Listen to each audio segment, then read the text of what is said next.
Ah, vous êtes là, vous?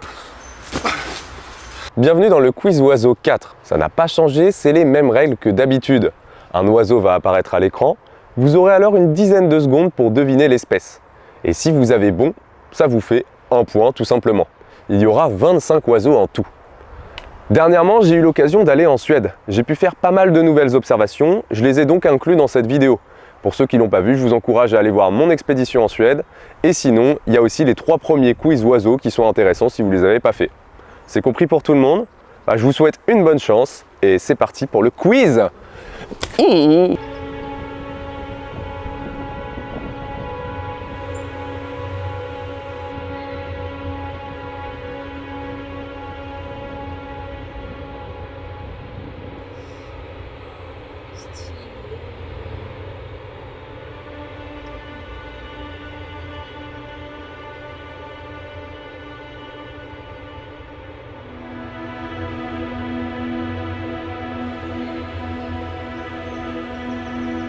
Ouais, c'est des grues.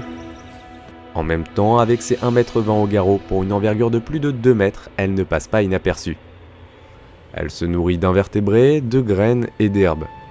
C'est un oiseau migrateur qui parcourt plus de 2500 km et qu'on repère aisément en train de voler, de par la forme en V ou en Y de ses vols migratoires. Leur vitesse peut atteindre 90 km/h. Et en vol, les grues, ça crie. Ça, je peux vous le confirmer. On les entendait de loin dans tout le parc quasiment tout le temps.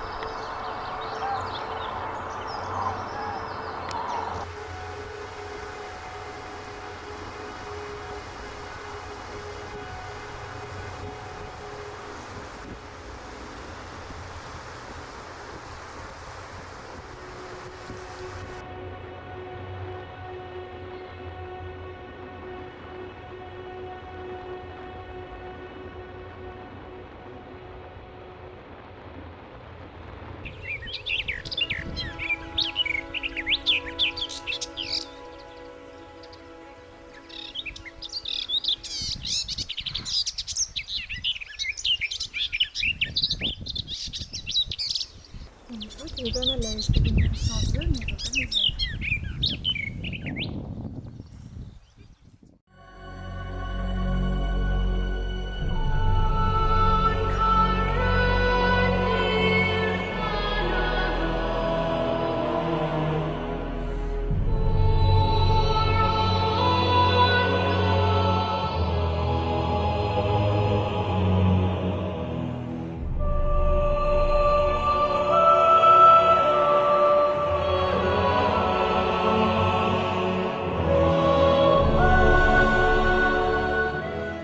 Essaye d'installer le pied un peu sur ma droite si tu y arrives.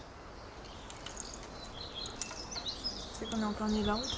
Non mais sur ma droite un peu. Ouais, par là.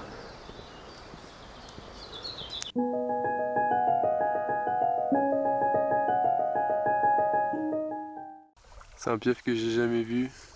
Ça fait penser à un oiseau marin. Tu vas regarder? On voit bien ses rayures sur le dos. Je sais pas si tu le vois. Nouvelle coche dès le début de la journée lorsqu'on a aperçu sur le lac un plongeon arctique. C'est un oiseau piscivore au corps fuselé avec des bandes noires et blanches sur le côté du cou, la poitrine et sur le dos, ainsi qu'avec un damier sur le flanc et les ailes. Comme tous les plongeons, il capture ses proies sous l'eau, pouvant plonger jusqu'à 6 mètres de profondeur. Pendant la saison de nidification, le plongeon arctique est présent dans toutes les zones circumpolaires de l'Eurasie et du continent nord-américain, majoritairement dans les zones côtières.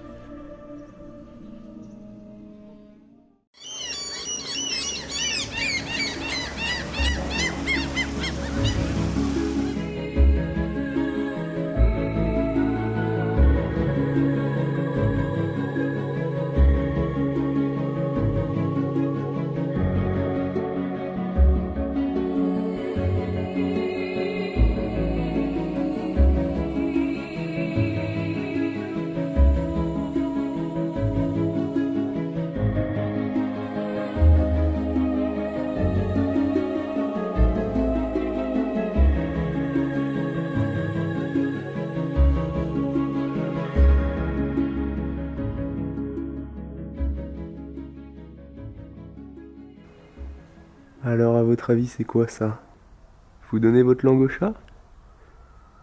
Eh bien, messieurs, dames, voici une poule. Une jolie poupoule.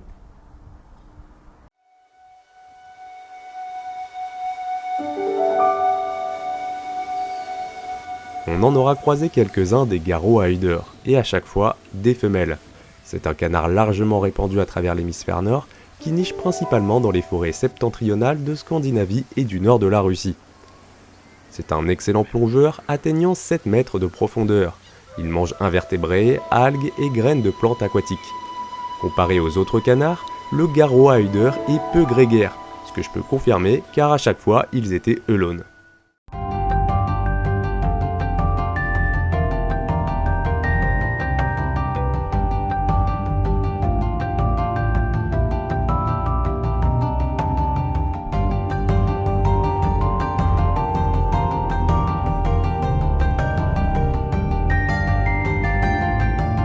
Qu'est-ce que tu filmes? C'est une grippe licorne.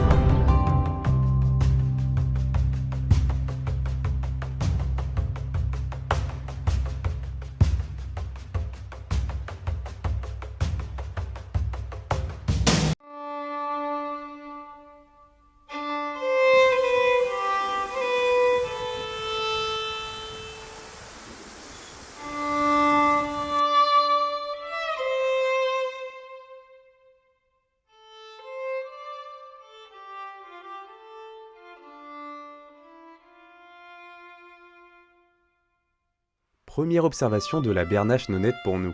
C'est un oiseau migrateur qui niche dans les îles arctiques autour du Groenland, au Svalbard, en Nouvelle-Zambie et autour de la mer Baltique. Elle se nourrit principalement d'herbes poussant près de la côte, mais elle peut aussi manger des algues et des crustacés.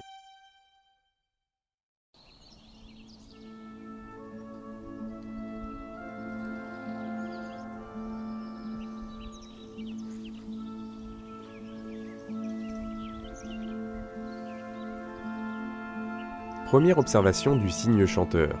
On le distingue aisément du cygne tuberculé de par son bec jaune clair avec l'extrémité et les bords noirs. Il se nourrit de végétaux aquatiques, d'herbes et pourquoi pas de petits invertébrés. On les appelle comme ça parce qu'ils chantent. Très caractéristique, le cygne chanteur a un cri claironnant, genre on dirait littéralement une trompette.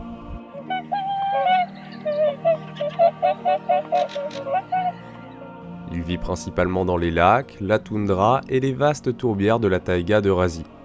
On le retrouve surtout en Russie, en Scandinavie et en Islande.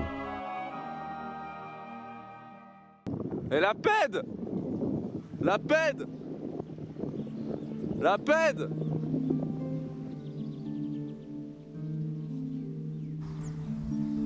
Ah là, j'étais pas trop mal. Putain, il est bien. Ouais, c'est un bel oiseau. On le reconnaît à ses plumes.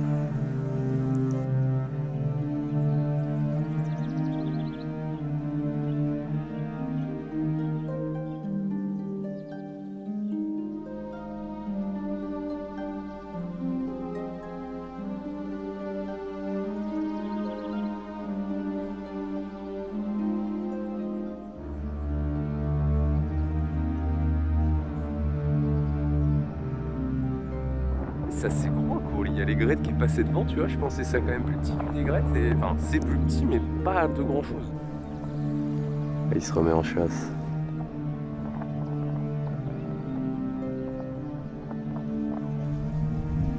Et du coup, il y a le courlis cendré et il y a le courlis corlieu.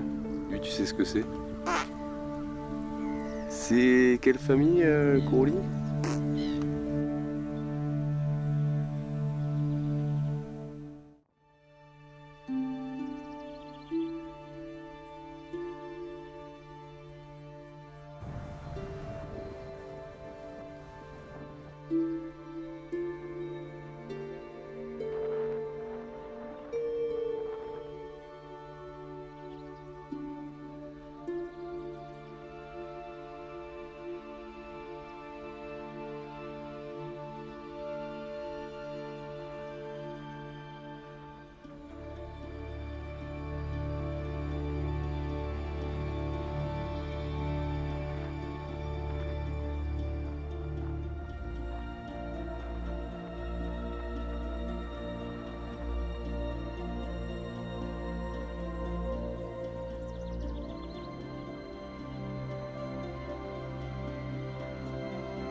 revient toujours près de son nid. Hein.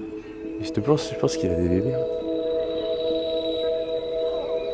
Oh, il y a un truc qui est rentré dedans.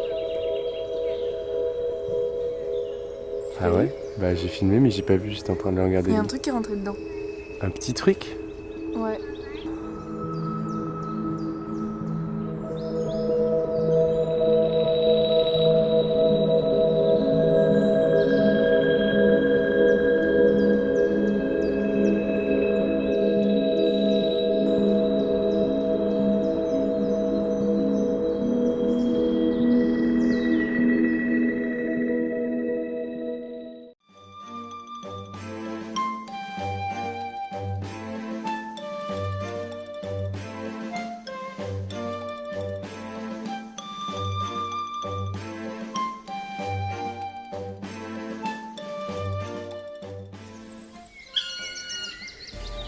Au début, c'est un jeune qui a attiré notre attention. Tout en gardant nos distances avec le nid, on a fini par l'apercevoir avec sa tête qui dépassait de la cavité. En même temps, il n'était pas si dur que ça à trouver, il arrêtait pas de gueuler en plein milieu des habitations. Mais littéralement, notre chalet était à 30 mètres de l'arbre où il était. Enfin, on peut poser un regard sur le majestueux pic noir. C'est le plus grand pic européen, avec une envergure pouvant atteindre 68 cm. On le reconnaît à son plumage entièrement noir et sa calotte rouge chez le mâle. Chez la femelle, c'est seulement la nuque qui est rouge. Souvent dans les hêtres, le pic noir creuse une profonde cavité en forme de puits dans laquelle il installe son nid. Les jeunes quittent ensuite cette cavité au bout de 28 jours. Comme chez les autres pics, ces loges sont réutilisées comme nichoirs par de nombreuses autres espèces. Il se nourrit d'insectes xylophages qu'il recherche dans les souches de résineux.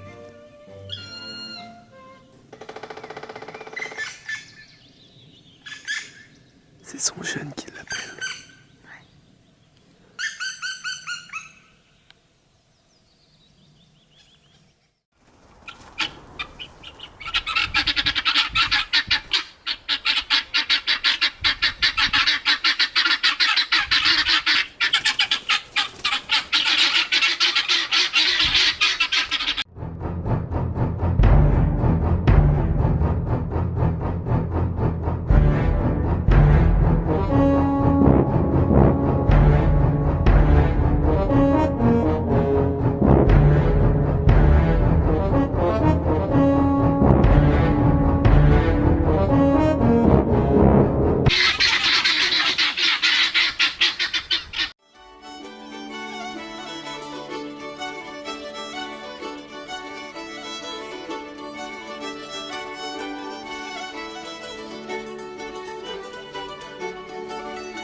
Les DRA duvet.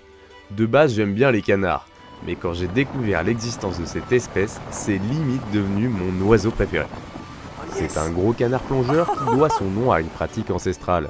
Les hommes récoltent le duvet dans les nids après le départ des petits, afin de confectionner des vêtements chauds et des édredons.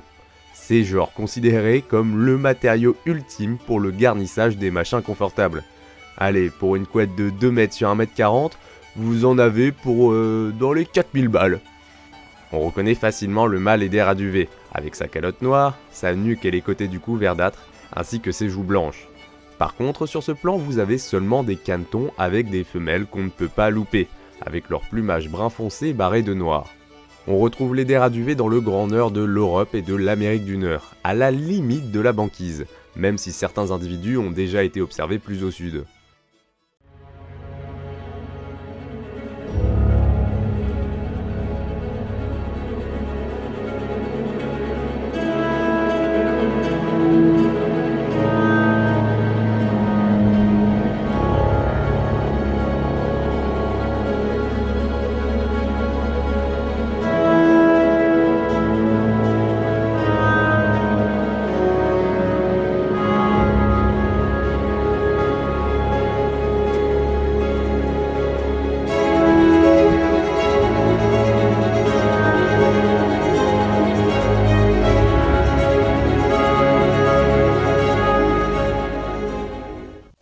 balbuzard pêcheur, je crois.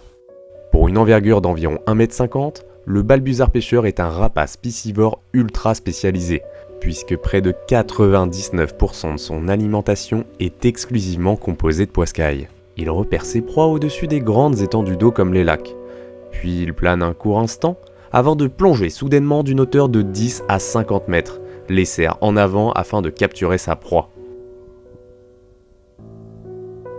Il ferme ses narines afin d'éviter que l'eau n'y pénètre lors de la plongée. Après ça, l'anatomie et la rugosité de ses puissantes serres font le boulot, lui permettant de saisir les poissons glissants. On a même eu la chance fabuleuse d'assister à une capture ainsi qu'à une dégustation à terre. Le balbuzard pêcheur est une espèce cosmopolite qu'on retrouve dans une grande partie du monde, mais qui est malheureusement en régression un peu partout. Il y a un petit chevalier derrière lui aussi maintenant. Ouais.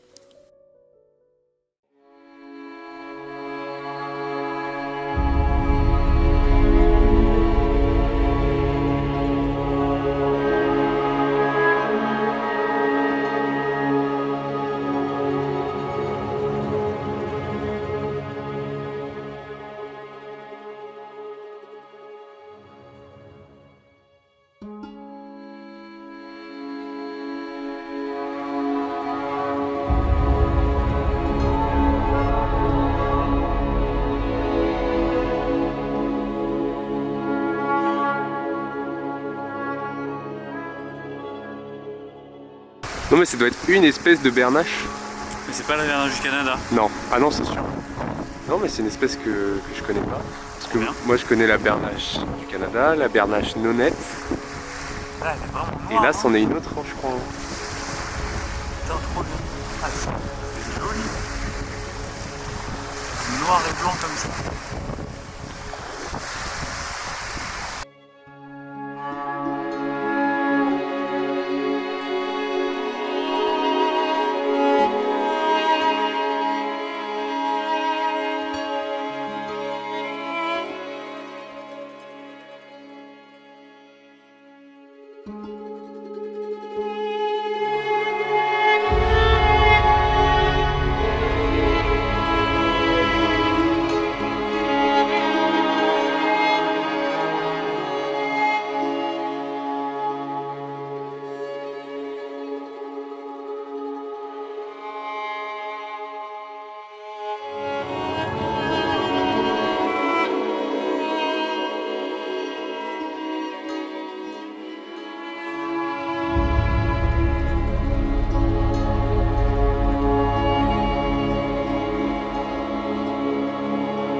Et dites-moi votre score en commentaire.